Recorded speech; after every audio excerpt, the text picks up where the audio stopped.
Okay, magandang araw sa atin lahat mga kababayan, saan mapanig kayo ng daigdig naroon. Dito na naman tayo sa another episode ng ating vlogs, Badong Aratelis po. Pag-uusapan natin ngayon, ito po, no? 2.2 yan. Ibig sabihin, tumaas na po ang bilang ng mga mahihirap na pamilya. So ito pong bagong 2.8 family, hindi po tao. 2.8 families po ang nadagdag ngayon sa panahon mula po last year hanggang ngayon, no? So 2 milyon o kulang-kulang 3 milyon na pamilya ang naghirap sa loob ng 1 taon ni Bongbong Marcos. Ah, at dahil diyan, putok rin po yung balita na 16.2 trillion na po ang ating pagkakautang. Ngayon po, baon tayo sa utang, dumarami yung mahirap, pero tignan niyo po ngayon, no, naglabasan po yung atake na naman sa mga Duterte. Minsan ginagawa na lang po nilang diversion, no? Laganap po ang kahirapan, laganap po ang baon tayo sa utang, mataas ang presyo ng bilihin, at ngayon po, sikat na sikat yung expose nito ni Mayor Magalong ng Baguio City, yung 777, tanging solusyon po nila, atakihin ang mga Duterte. Yan po mga paglilingkod natin, iisa-isahin po natin yan.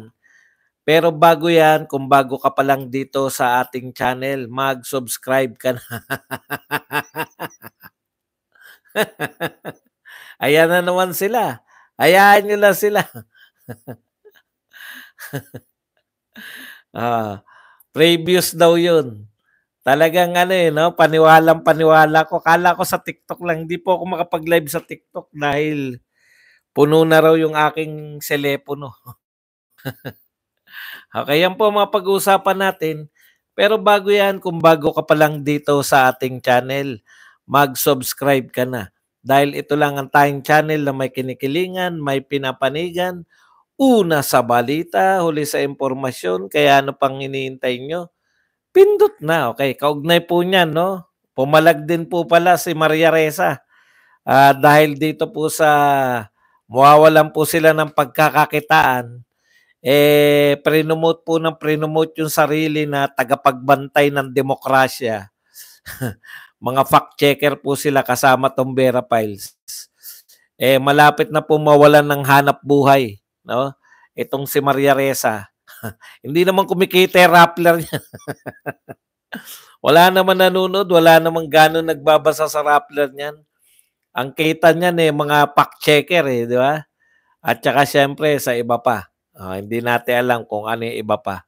Pero pumalag po, no, si Maria Ressa diyan po sa pagtatanggal ng fact-checking dito po sa Facebook. Okay. Yan po mga pag-uusapan natin. Yan, nasabi ko na pala yun. Pindot na. Okay. Sumasabit-sabit yung mga pesting ahim. Pag-usapan na po natin, no? Ang aga nun, ganyan talaga. Ikaw na nga nagpatunay. Ngayon tayo baon sa utang. No? Umuutang na walang pandemya, umuutang na walang proyekto. Tapos isisisi kay Duterte. Yun po patunay. No, yung pumasok na yun. Yung sinasabi natin Hindi mo na kinakailangan. Hindi mo na kinakailangang patunayan pa na magbasa ka ng kung ano-ano. Yung mismong pagpasok niyan, magtatatlong taon na po si Marcos. 2.5 taon na po si Marcos. Si Duterte ba?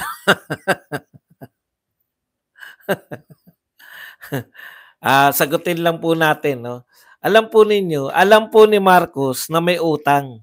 Pero tumakbo pa rin siyang presidente. Tapos sasabihin nyo pagtatanggol, yan namang utang na yan Kaya dati pa yan, nagbabayad lang si Marcos. Pag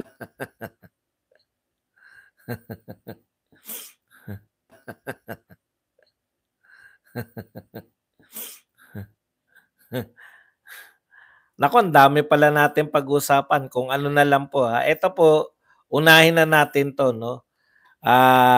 'To pong, 2.8 million 'no, 63% po ang nagsasabi sa ano po 'to, SWS survey, 63% nagsasabi na sila ay mahirap ngayon. Nadagdagan po 'yan ng 2.8 million families ang nagsasabi na sila'y naging mahirap. Yung 2.8 million po na 'to, sila po ay bagong mahihirap, 'no? Bagong mahirap. Ano lang po kayo, yung nagsasabi po na frozen ako, anong tawag dun? Restart nyo lang. Ganyan talaga buhay. Okay. Mga bago po 'tong mahihirap, 'no? Na dati silang hindi mahirap, pero ngayon kino-consider na nila yung sarili nila na mahirap. Mataas pa rin po ang presyo ng bilihin at ang, nakakatawa po dito, pinagmamalaki po nila yung kanilang hakbang, 'no? Ano po yung hakbang nila? Ito po yung magbenta ng murang bigas sa Kadiwa Center. Ang dapat ang nilulutas niyo hindi lang yung pampropaganda, eh. Sasabihin niyo naman, "Oh, may mura ng bigas sa Kadiwa." Alam niyo po, hindi po buong Pilipinas may Kadiwa. At hindi lang naman po kayo presidente, hindi lang naman si BBM presidente sa mga lugar na may Kadiwa. Presidente siya ng buong Pilipinas. So dapat 'pag lutas ng problema, 'no, pambuong Pilipinas. Okay. Eto po, naghahanap po tayo ngayon, may bumabaha na naman, naghahanap po tayo ng pondo diyan sa lintik na flood control project na 'yan. Wala pong mapakita na malalantad po sa atin 16.2 trillion na po ang utang natin.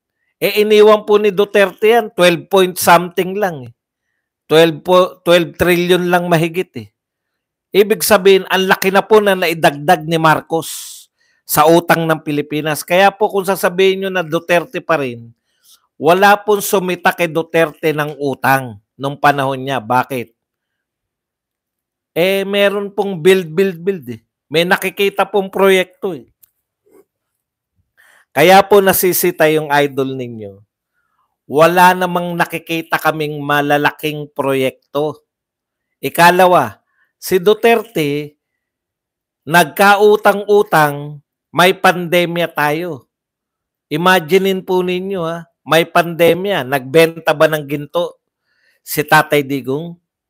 Hindi nagbenta. World record po ngayon, nagbenta ng ginto eh. Di ba? Nagbenta po ba ng mga ari-arian? Tangka ni Digong, sabi ni Tatay Digong, benta ko kaya tong cultural center. Pero alam niya po na yung pagbebenta po ng mga ari-arian ng gobyerno, in the long run, talo tayo dyan. Di ba? Kasi mawawala ka ng pagkakakitaan eh. Eto pong gobyerno to, kakaiba eh. Nagbenta na tayo ng ari-arian. Ibig sabihin, taghirap na tayo. Nag-privatize tayo na NAIA, pumasok pa rin na pera yun kasi nagbayad yung mga yan.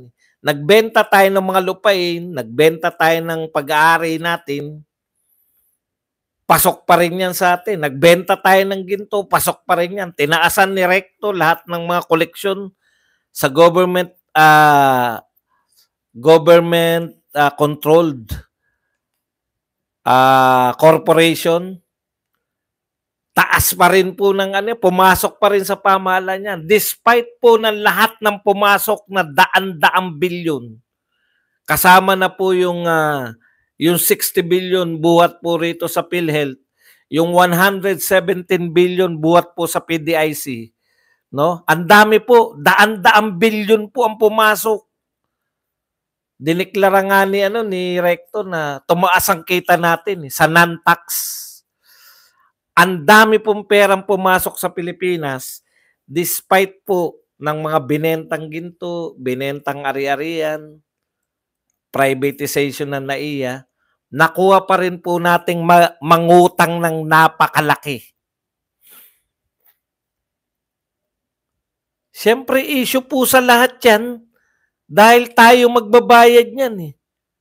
Despite ng napakaraming pera, hindi pa rin nalutas yung suliranin ng Pilipinas na mataas na presyo ng bilihin. Despite na sangkatutak ang binenta, meron pang, di pa natin nabanggit yung Maharlikapan, wala pa ring nagawang malalaking proyekto. In fact, 80% ng budget dyan sa yung hinuhukay, yung subway. First time sana magkakaroon na ng subway dito sa Pilipinas. No? Hukay na ng hukay nung panahon ni Duterte. Ang target niyan by 2028, meron na nag-ooperate. Paano mag-ooperate yan? 80% nun. 80% ng budget na yun, binawi para ilagay sa mga lintik na flood control. Para ilagay dyan sa mga multi-purpose building. O despite ng lahat ng pinag-uusapan natin sa lapi, baon pa rin tayo sa utang. Okay. Ano ang layunin nila ng ayuda? Bakit namimigay direkta na ng pera? O pera na. Hindi na proyekto, pera na mismo. Bakit? Para maibsan daw, para daw yung matulungan yung mga mahihirap. Daan-daan bilyon, 500 billion last year. Ngayon, 600 billion ang pamigay, direkta ayuda. Direkta na, wala nang isip-isip. O, pumila ka, pera, ito. Sakmalin mo. Ito pera sa inyo. Direkta na, susunganga na sa mga Pilipino. Despite ng lahat ng yan, daan-daang bilyon, nadagdagan pa rin ng mahihirap. Hindi po yan yung solusyon. Mali ang direksyon natin. Mali ang tinatahak ng gobyerno na direksyon. Kahit pala, Badong, ibig sabihin, ano yung sinasabi ni Saldico? Na malinis. Sabi ni Martin, lahat yan merong pangalan. Lahat ng binigyan namin merong totoong tao. Namigay kami na ayuda, totoo yung mga pinagbigyan niyan. Ano naman sabi ni Saldico? Hindi kaya katulad ng confidential fund. Atake pa rin sa confidential fund. Hindi yan katulad ng confidential fund ng mga piatos-piatos. Ito mga totoong tao. Pagpalagay na nating walang nakawang naganap. Pagpalagay na natin yung mga pinagbentahan ng ginto, yung galing sa PDIC na 117 billion, yung galing na kinuha sa PhilHealth ay napunta talaga sa tao. Mali pa rin ang direksyon. Bakit? Dinala nyo sa ayuda dinala nyo sa mga walang pakinabang na flood control. Flood control, bakit may baha pa rin? Nabasa ko lang kanina, yung San Miguel Corporation, no? Nagtatanggal ng mga debris dyan sa Pampanga River. Ano po sabi ng mga taga Pampanga? Dahil lumalalim na po uli yung aming mga river, mabilis na po na nawawala yung baha. Hindi katulad dati. Yun naman pala, ganun lang pala yung tama pala si Duterte, maglinis ng Ilog Pasig, maglinis ng Manila Bay, maglinis ng mga estero. Kaya pala mabilis na yung baha sa Maynila noon. Ngayon matagal kasi wala na kayo nakikita naglilinis. Mas gusto nila magpatayo ng flood control. Samantalang ang solusyon pala, mas mabilis, linisin mo yung mga pinupuntahan ng mga tubig para hindi bumara. Okay, balikan natin, no? Wala pong silbi yung mga kaaayuda natin. Dumadami po ang mahirap. Ibig sabihin pala, Badong, hindi sapat na magpondo ka ng proyekto. Kinakailangan pala yung mga pinupondahan, palagay na natin, hindi ko po sinasabing hindi sila magnanakaw. Hindi ko po sinasabi na mali si Mayor Magalong na may 777. Ayan, direkta yan. Direkta po yan. Inakusahan kayo ni Magalong. Lahat ng congressman na sumasama may 777, 21 million. May sumagot bang congressman? Mayroon bang congressman na pinabulaanan si Magalong? Wala. Ang sinagot nila ng mga bata ni Marcos, yung mga nagpo-post sa social media, eto sagot nila. Eh ikaw din naman mayor eh. Naroon ka rin sa pamimigay ng tupad eh. Ikaw rin naman mayor eh. Naroon ka rin sa pagbibigay ng ayuda. May picture kami oh. Ano koneksyon? Inaakusahan yung mga congressman na kada sasama may 777, 21 million. Ano koneksyon? Bakit hindi pamimigay nila Magalong yan? Ninakaw, ay hindi pala. Pondo yan para sa taong bayan. Bakit yung taga Baguio, hindi siya, pipigilan niya yung tupad, pipigilan niya yung AIX at AKAP? Hindi naman yan yung binibintang niya eh. Ang binibintang niya, pag sumama yung congressman, may automatic na 777. Iba yung sinasagot niyo eh. Bakit daw namimigay? Bakit hindi pamimigay? Ninakaw na yan. Ay, yan ay ano na. Pondo na. Pondo na yan. Di ba?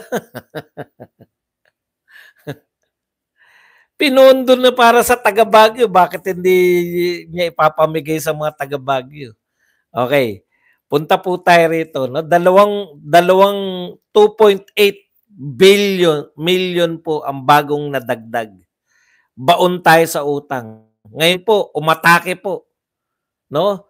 Araw ng pag-atake na naman. Sabay-sabay yan. Sabi ko sa inyo. Ito po. Ang atake nila. Simplihan lang po to. Lumabas po ngayon. No? Lumabas po ngayon itong survey ng Pulse Asia naman. Ayan po. 61% of Filipinos support Quadcom inquiry in EJK, illegal drugs, Pogo, at Pulse Asia. Okay, tignan nyo yung timing ha. Nilabas po nila ngayon na laganap, lumabas po yung survey na dumami yung mahihirap. No? Sasabayan po nila, ika-counter po nila yan, hindi po ng proyekto. Hindi po ng pag-iisip kung paano po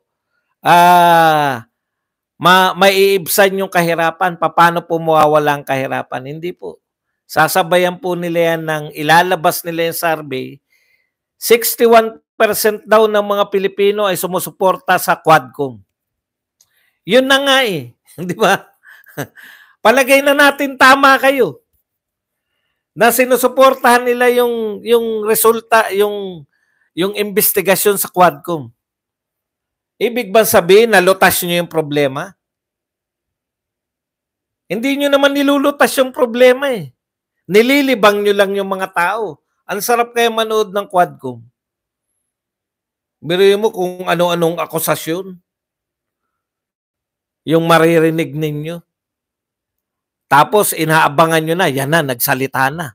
Ayan na, pinandilatan na ng mata. Ayan na, makukontempt na yan. Hindi yan po patunay, yung Quadcom mismo ay patunay, pinupong pamumuno.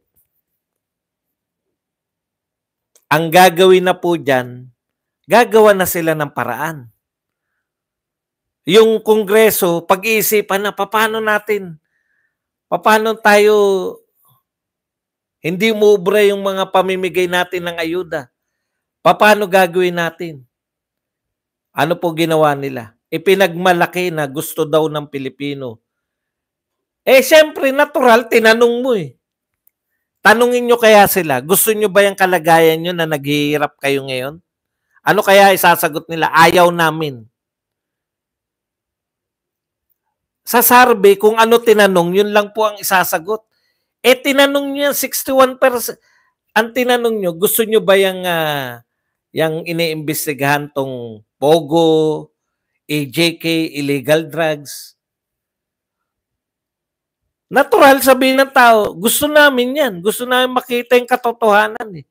Maka Duterte man o maka Marcos, hindi po usapin yan. Pag sinabi lang gusto nila yung ginagawa ng Quadcom, hindi ibig sabihin na natutuwa sila sa gobyerno. Ang tinanong nyo yung Quadcom eh. Di ba? Magkaiba yun. Tandaan nyo. O, tanong. Sana tinanong nyo, yan bang investigasyon? Kung ako may pera, eto ipapasarvey ko dyan sa Lintek na Pulse Asia at SWS eh. Itatanong ko sa mga Pilipino, kayo ba, sa tingin nyo, yung pag-iimbestiga sa mga Duterte nakakatulong sa paglaban sa kahirapan? 99% magsasabi, walang kinalaman. Panay kayo, di ba? Katulad niyan, nilabas nyo ngayon. ABS-CBN, nilabas yung resulta na yan. Nung panahon na nilabas na pinakamaraming mahihirap ngayon, breaking record si Bongbong Marcos for 21 years. Ngayon po, pinakamarami. Ngayon, pinakamaraming naghihirap. In fact, isang taon, 2.8 million na pamilya. So kung miyembro ng pamilya ay 6, ang dami po niyan. Mahina lang ako sa quotation eh. Pero mga 10 milyong Pilipino po ang naging bagong mahihirap. Dati silang hindi mahirap, nung umupo si Bongbong, naging mahirap na sila. Yan po yung resulta niyan. Eto pa po, tignan nyo po kung paano ha. Okay. Imbis na sagutin ng mga congressman, etong mga young guns, sumagot po sila sa survey. Pero imbis na sagutin po nila yung survey na nagsasabi na dumadami ang mahirap, ano ba trabaho nyo? Lutasin ang problema ng bansa. Ano nakita natin problema sa mga survey na to? Dumami. Ngayon po, pinakamarami. O di ikaw kumausap. Magaling ka pala eh. Ba't mo ko tuturuan na kausapin ko yan? Di ko kilala yung tikiyan na yan. Wala akong pakialam sa kanilang lahat. Sa mga survey company. Ang sinasabi ko po sa inyo, kung paano ginagamit yung survey, kung ano-ano mga, mahilig kasi kayo sa, dapat kakilala ko si ganun tao, wala po akong pakialam. Kahit hindi ko kilala yung mga, ba't mo papakausap sa akin? Vlogger ako. Hindi po ako, wala akong pakialam kung sila ay, kung anong gawin nila sa buhay. Hindi ko kaano-ano yan lahat. Okay. Huwag kayong magsasuggest ng mga kung ano-ano sa akin. Vlogger ako. Hindi ako ekonomista. Hindi ako tao ng gobyerno. Naintindihan nyo? Ang vlogger, nilalantad ko lang. Ang sinasabi ko ngayon, ang topic ko ngayon, may problema tayong malaki, pero dinadivert nitong mga to sa pamamagitan ng mga survey yung totoong issue. Hindi lang naman survey ginagamit nila, pati mga pagmumukha nila. Okay. Ang survey po ngayon na may epekto sa atin, kahirapan. Dumadami mahirap. Ano pa? Nababaon tayo sa utang. Yan po ang katotohanan. Ngayon, dinadivert ng mga to, 61% gusto yung Quadcom investigation. Dahil gusto na nila si Duterte na maano. Okay, ito po. Yung mga young guns naman. Huwag nyo akong paandaran ng mga dapat kausapin ko kung sinong tao. Ba't ko kakausapin yung mga yan?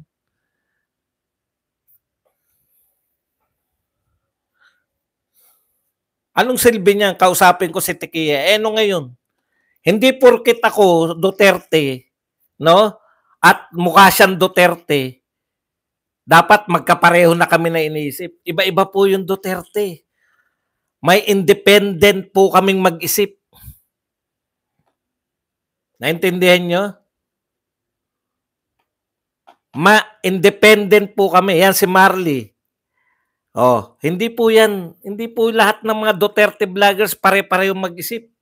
Kaya maganda ka sa amin. Ito po yung dalawa sa pinaka maingay na young guns. Di ba? Sabi ni Jay Kunggun, the numbers don't lie. The public is demanding accountability.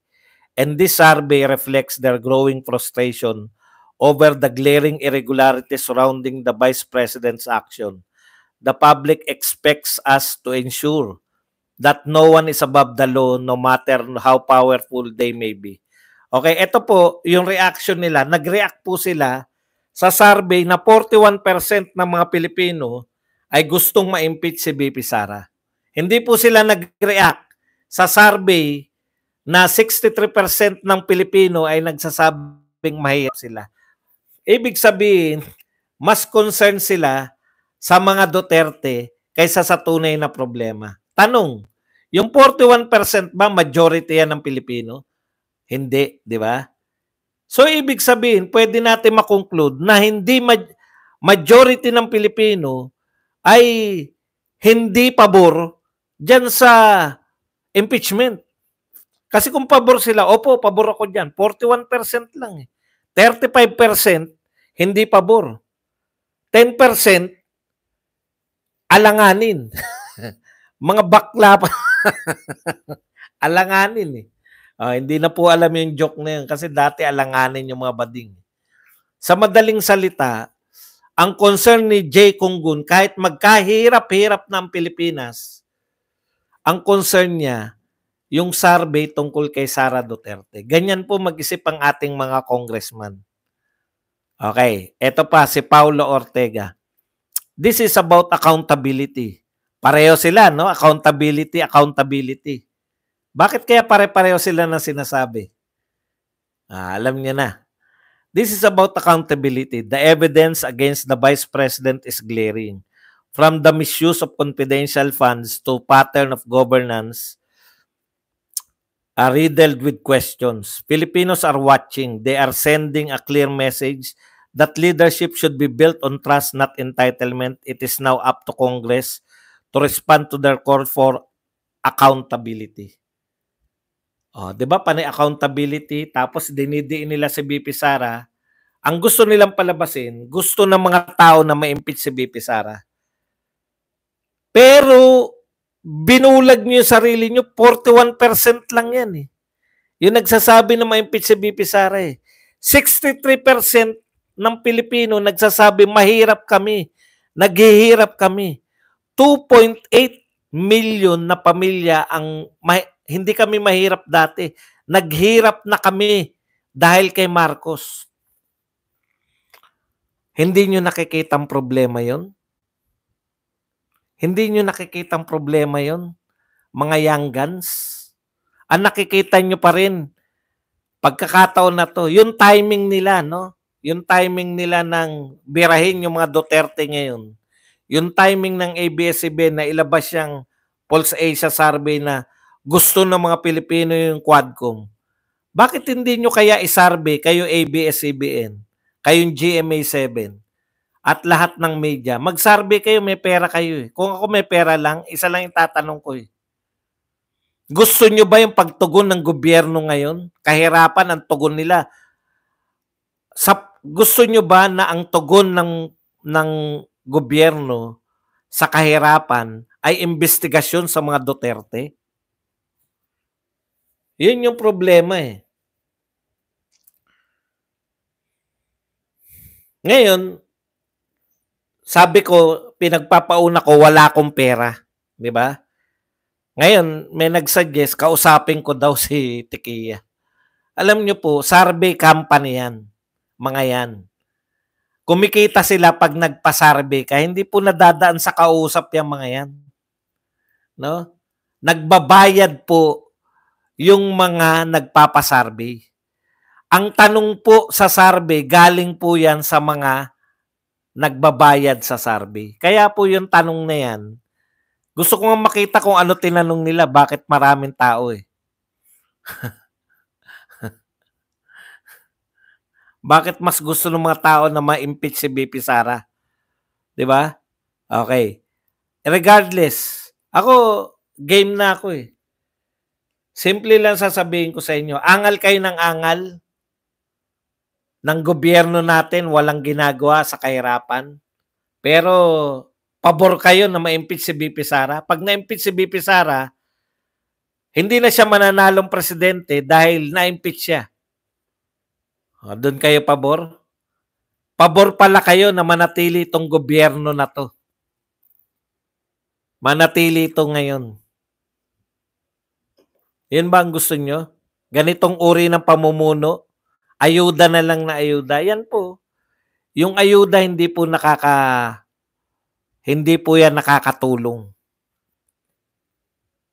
Pagbebenta ng ginto, hindi rin po nakatulong. Pagpa-privatize, hindi rin po nakatulong.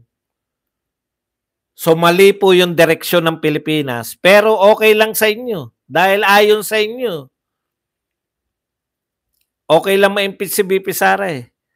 Okay lang sa inyo, balikan ko lang to. Ilan daw? 63%?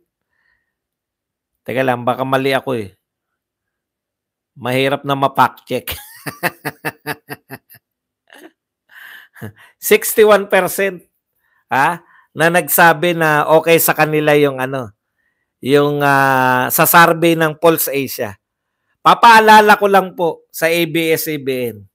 Dapat sinasabi nyo rin sa balita nyo na 88% ng mga Pilipino pabor sa war on drugs. Di ba? Sino po mas malaki? 61% o 88%? 88%. So, ibig sabihin, nung panahon ni Tatay Digong, war on drugs, approve ang mga Pilipino. Ngayon po, approve sila sa Quadcom, 61%. So, mas malaki pa rin po kung same survey yan, Pulse Asia survey. So, ibig sabihin, nung panahon ni Tatay Digong, talagang sinuportahan ng tao. Siyam sa bawat 10 Pilipino sumusuporta sa war on drugs. Ngayon, gusto nilang i-reverse. Gusto nilang sabihin na sinusuportahan yung Quadcom. Mas konti pa rin yung sumusuporta sa inyo. Okay. Fact checker. Ito po, lumabas din si Hayderian.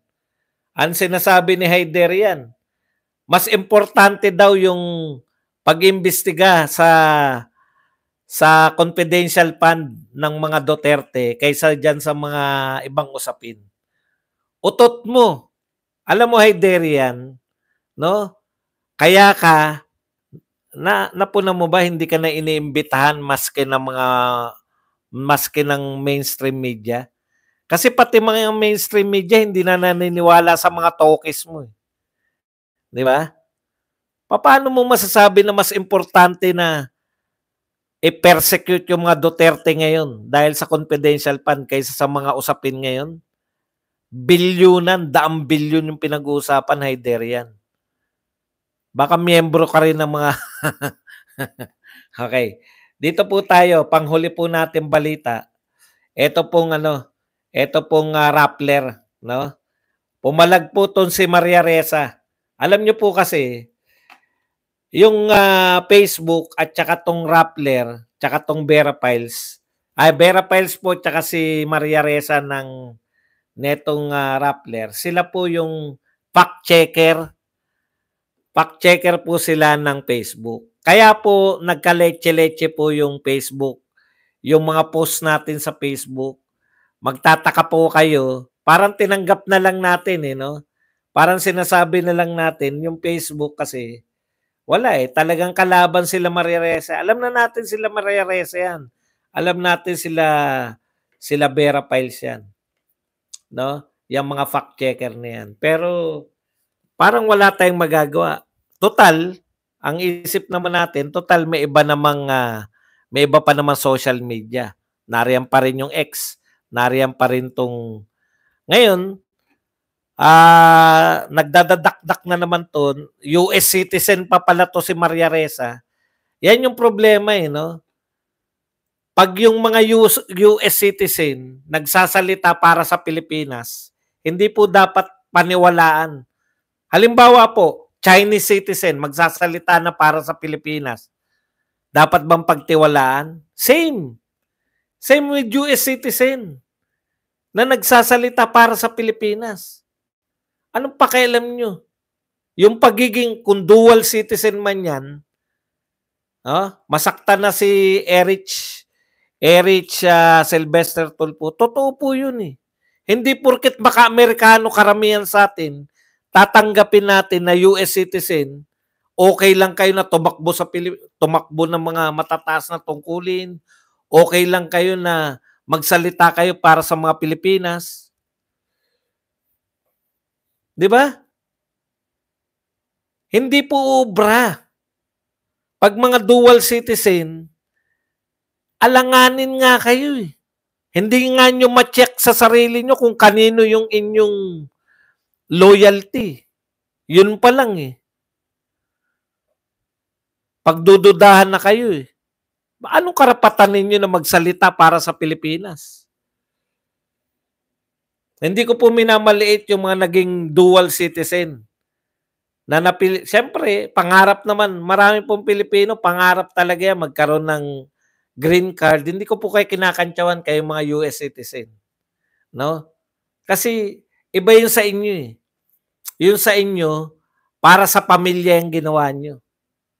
Etong mga to, sa bagay, para rin sa pamilya nila. Kaya lang, kayo, hindi naman kayo tumatakbo. Yun po yun eh. Yun po yung diferensya nun eh. Eto, si Maria Ressa, kunwari na walang na fact checker sila, hindi naman facts yung pina-fact check nyo eh.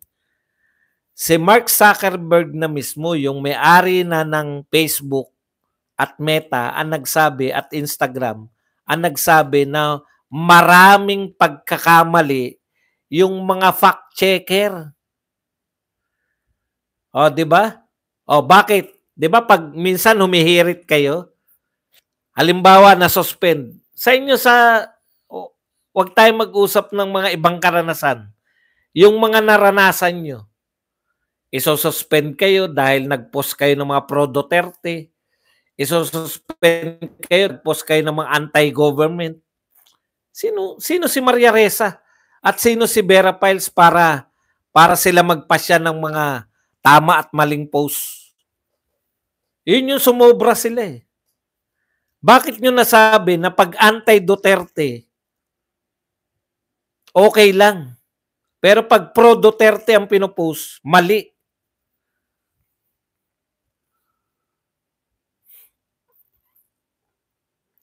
Hindi po. Ganito po yan sa dual citizenship ha.